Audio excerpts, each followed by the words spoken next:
কুরবানি দেবো তো, তাই টাকা নিয়ে কিছু ভাবিনি আমি।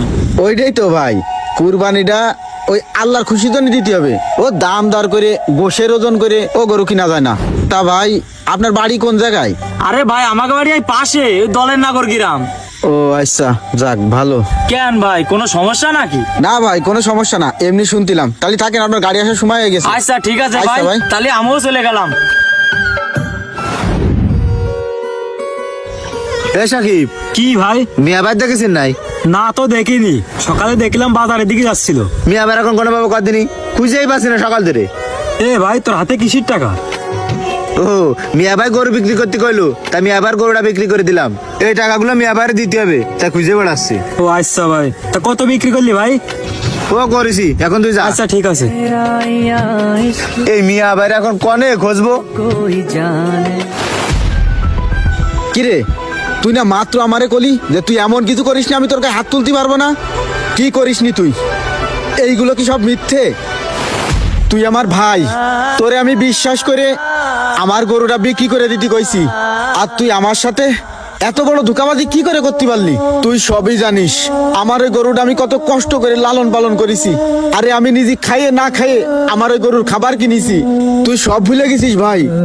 আরে ভাই তুই আমার সাথে এরকম একটা কাজ কি করে করতে পারলি? আরে এইরকম কাজ তো আমার সাথে করবে দূরের মানুষরা, যারা আমার পর, আর তুই তো আমার আপন মানুষ।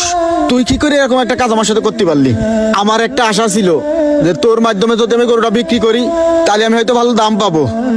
আমি এতদিন যে কষ্ট করেছি আমার ওই কষ্টটা সার্থক হবে। কিন্তু ভাই এইটাই কি আমার কষ্ট সার্থক? তুই যে গরু বিক্রি করেছিস 1,20,000 টাকা, আর আমার এসে করছিস 80,000 টাকায় গরু বিক্রি করেছিস। আসলে ভাই মানুষ মিছে কথা কয় না, ওই পরের মানুষ কোনোদিন আঘাত দেয় না, পর মানুষ কোনোদিন বিপদে ফেলে না, পর মানুষ কোনোদিন কষ্ট দেয় না। বেঈমান তো কাছের মানুষই হয় রে, বেঈমান কোনোদিন দূরের মানুষ হয় না।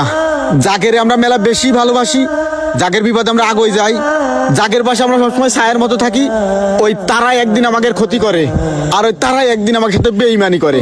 তুই তার প্রমাণ দিয়ে দিলি রে ভাই। এই জন্যই মানুষ ঠিকই কয় আপনের তে পর ভালো আর পরের তে জঙ্গল ভালো।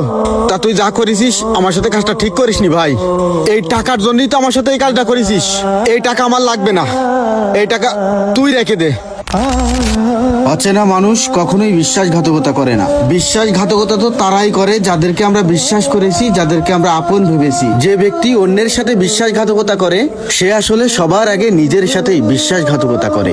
বেঈমান বিশ্বাসঘাতক মানুষেরা কখনোই ভালো থাকতে পারে না, আর তারা আমাদেরকেও ভালো থাকতে দেয় না। সে যতই আপন মানুষ হোক না কেন, তাই সময় থাকতে এই মানুষগুলোকে চিনে রাখুন।